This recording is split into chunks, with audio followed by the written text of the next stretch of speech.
Today's a pretty big day for us. We're building our very first live edge table and benches on YouTube. But this isn't about the furniture. It's about embracing the imperfections, the cracks, the knots, the things most people throw away, and then turning them into something beautiful. I'm Jeff Lacey, the owner of MMWWCO, a startup furniture company specializing in custom wood and metalwork. Hi everyone, welcome to Contemplative Craftsmen. If you watched episode 1, you already know the last year has been a really truly hard one for us. Our construction company that we've built over the last 9 years has hit troubled waters, and we're still not sure if the company is going to survive. But through it all, I keep coming back to the dream of furniture making. Every time I get into the shop and work with my hands, the noise of the world seems to get quieter, and I can hear the Lord more clearly. Woodworking has just always been the reset for me. So here we are now, stepping out in faith to build something new. Today we're starting our very first big project, a live edge dining table with live edge benches. And the cool part of this is we're going to be showing the other side of us, which is the metal side.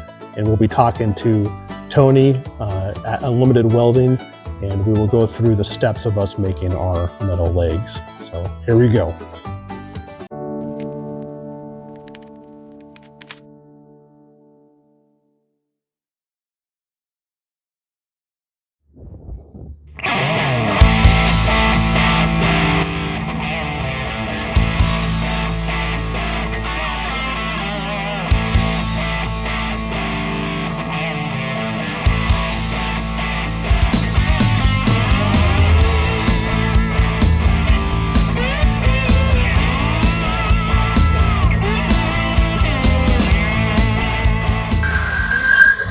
We're going out into, this is the metal shop. This is where all our metal work gets done. So Tony is the fabricator. He's the owner here, and he does like all of our table legs, bench legs, and anything that we really throw at him. So how long have you been actually This would be my 6th year. Sixth year, right out of high school. Right out of high school, and you've been working with Woody, but Woody's going to be transitioning here the next couple of years, which we're going to miss that, but you're running the show now then. I'm hopefully taking over and learning enough, so yeah, that's the key. Yeah, what's a couple of things that you can give the audience kind of some of the stuff that you've learned just with metal and what you really like about it? What I really like is that once I'm done building something, it sits where it goes. It doesn't warp or move or anything like that. That's one of my biggest things about it. I don't know. I like the building. I like seeing things through the process of all the steps to its final product and seeing the customer look at it and go, I'm amazed that you could even do that, with the stuff you were given. And I think it's a really interesting field, even no matter which direction material wise you go. There's so much stuff you can do. It's a lot of fun. I like seeing the customers. I like seeing the different products I build, and it's never the same thing ever. It's always something different. So that's probably one of my favorite parts about it, is just all the variety, never the same thing. And the cool thing is we're the wood and he's the metal. Yep. And so he helps us with everything we do. So that's kind of fun with our company being Vesuvius Metals and Woodwright.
been probably 16. But I think what we're going to do today is just kind of do a shop tour, kind of see some of the things. We'll watch Tony work, and then we'll do a deeper dive with him and Woody at a later episode and stuff. You can kind of see how we all work together and some fun things that they're working on also. So on that note, let's do a shop tour. Okay, well, you want to start? Usually I'd start over here with the metal. Okay. Because that's just kind of where everything begins. This is where I usually bring the customers first. Just have them pick out sizes, you know, what feels good in their hands for a railing or whatever the project may be, what they think would be the best. I usually give them a little bit of a recommendation, you know, and stuff like that. But for the most part, you know, it's all about what the customer wants. So this is, we do a little bit of steel supply here and there, but not too much. Just a lot of metal. Yeah, it's fun seeing all the different sizes and shapes and lots of different projects, lots of different things you can do with them.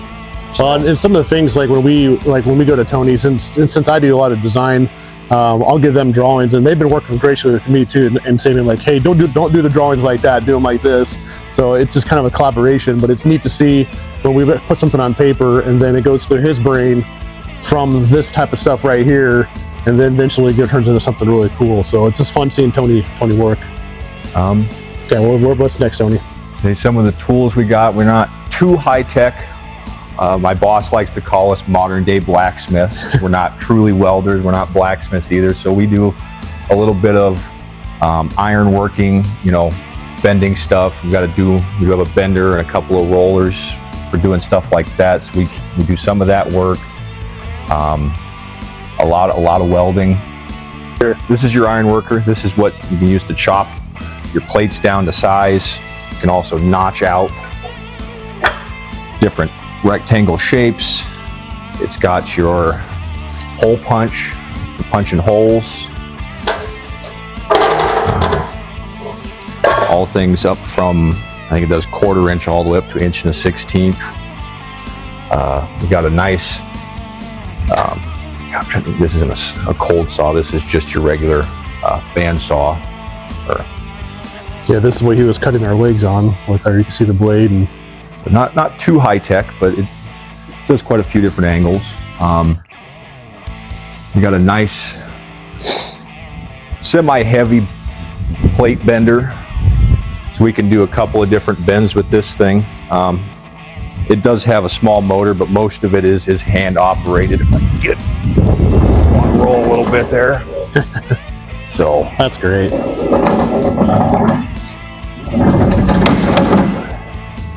And then we do some little art stuff. So there's all of our shorts rack and oddball pieces for doing different art bits, or if somebody needs just a 1-foot-long piece of metal, but a lot of it's mainly for art stuff.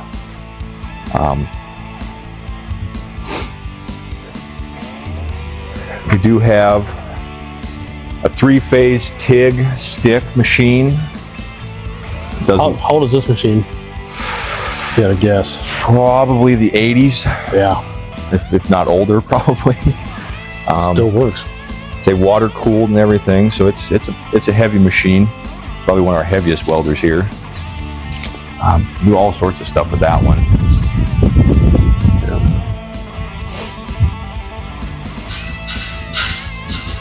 Then we got our roller and picket twister for rolling your big sheets out into circles or whatever. And then there's a picket twister in the back here. And that all runs off a 3-phase machine. So it's. And when you say a picket twister, that's for like railings. Yeah, say you're railing because you got your main posts, and then you'll have all your small spindles in the middle. Those are what we call pickets, and sometimes people will want those twisted in whatever shape they want. So there's that.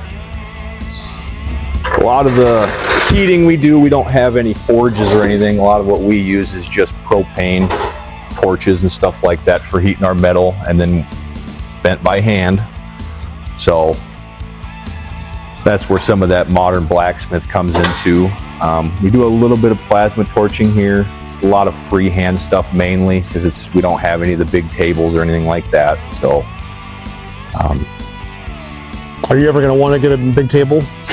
Like that? Is that something you're into? It'd be convenient. It'd be convenient.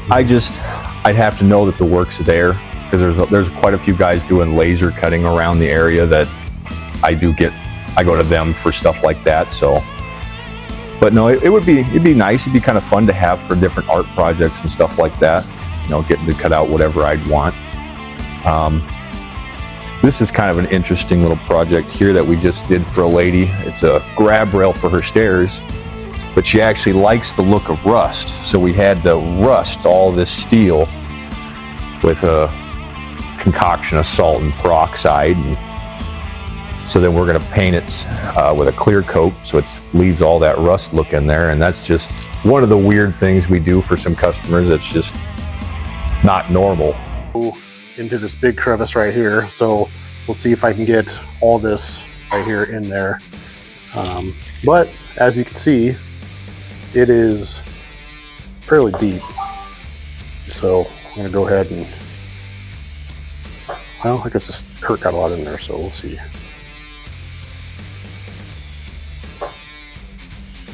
Better grip on the cup. So the last thing I want to do is make a mistake and pour some out on the top again like I did last time.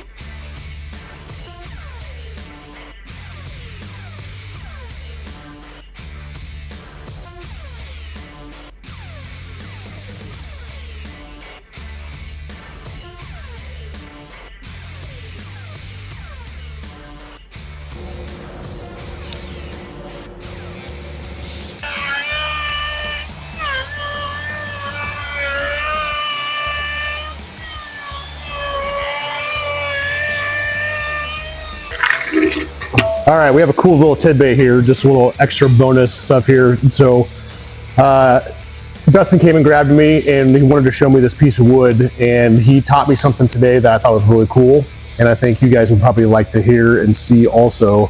So I'm gonna turn it over to him so he can show us this again. Part of a little video I watched the other night about different character pieces in the wood we work with. If you look at this live edge on the slab of the bench we're working with, to just look at it, it just looks like unsightly little ripples underneath this knot of the tree that grew.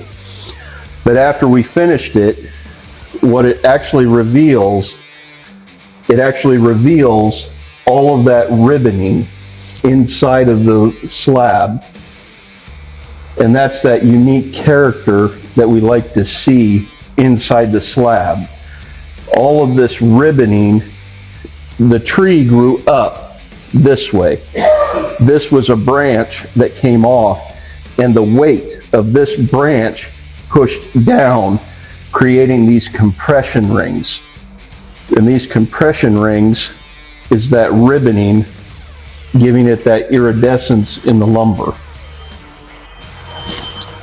So that's pretty cool, because we've worked with a lot of black walnut, a lot of different other species, and I've seen those ribbons for a long time. I've always looked for them. I thought they're great, but I never really knew how or why those were made until today. So that's really cool. Dustin, thank you for the little tidbit. So, all right, hope you guys like that.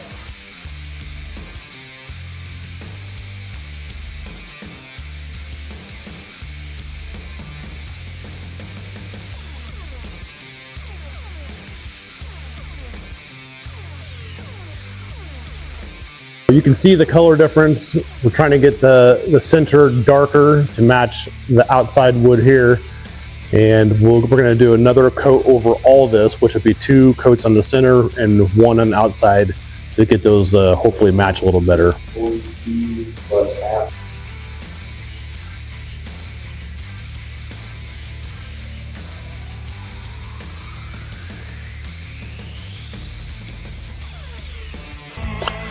And that is probably pretty old. What is that? Oh, I couldn't even tell you. There's an M stamp marks on it anymore. This is something right here. Something. Ah, it's so worn off. It's an English. It's an English one. I just know that much. Yeah, that's cool. It never gets old. Let's go look at the cool heat source in this. Okay. Yeah, we can show that real fast. Stove. Yeah. This was owned and manufactured out of Lincoln, Nebraska. My boss, Woody, knew the guy who owned the company. He would help him build a lot of these balls. And it was at the time the #1 top rated for efficiency with burning your wood. Because of the circular ball, it would help double burn all your smoke and really burn up all your wood. So this thing has been in here since he got in the building, and we have never cleaned that chimney out once. Wow. And it is still perfectly clean all the way up. So efficient and so clean. It is a little bit of a hot rod model from some of the other ones. We added some different dampeners and fans for getting the fire started up real quick and stuff like that. And they have a kind of a cool fan contraption up there too that blows the heat across the building. Yep. What are you working on right now? Your benches, bench sides here. Nice.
Here is the jig for all the pieces there. So there's, so we can show them all the pieces kind of set up, and then I got 1, 2 of them finished there. We can show them some finished ones too. Yeah. Those guys set up there. And then you'd have your flat going on top there. I haven't got them cut yet. So yeah, here's the end product for the benches that we're doing for a client. You see just the quality of the work. That's why we love working with Tony here.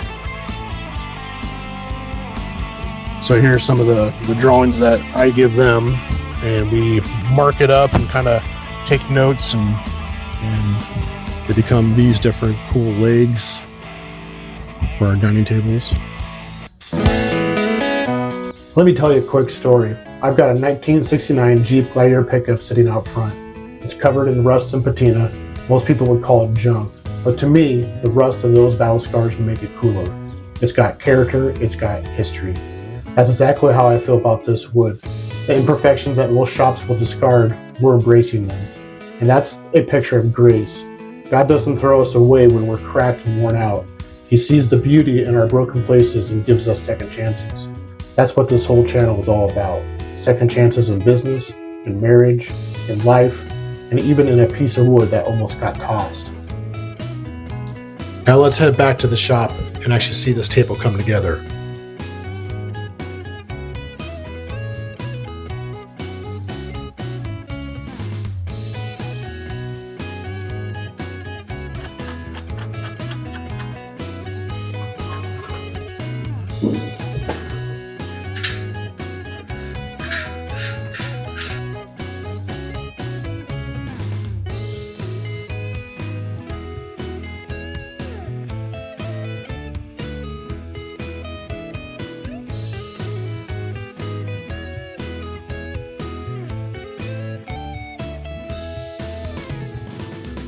Those are the legs for the table right there, the steel legs.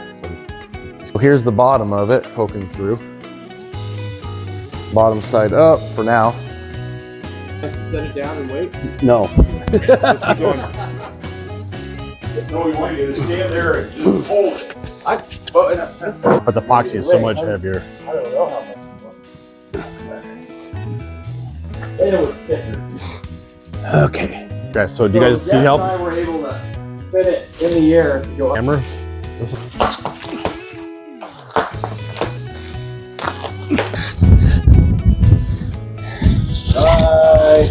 this is cool. We're actually in a really neat environment here. This is Mike's place here, and I'll kind of show you some of the stuff and show you that we have threaded inserts that go into it, and so basically they just bolt right into it. Yeah, I've tried to make it.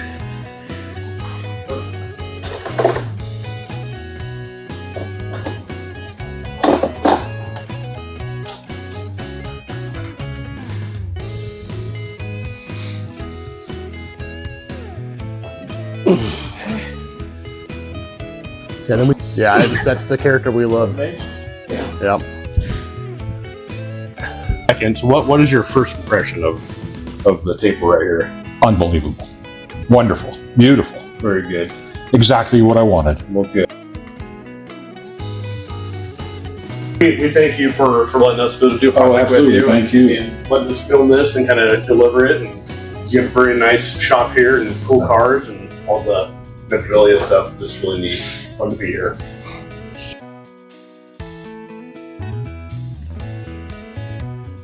Look at that. The live edge, the natural cracks, the strong metal legs, it all works together.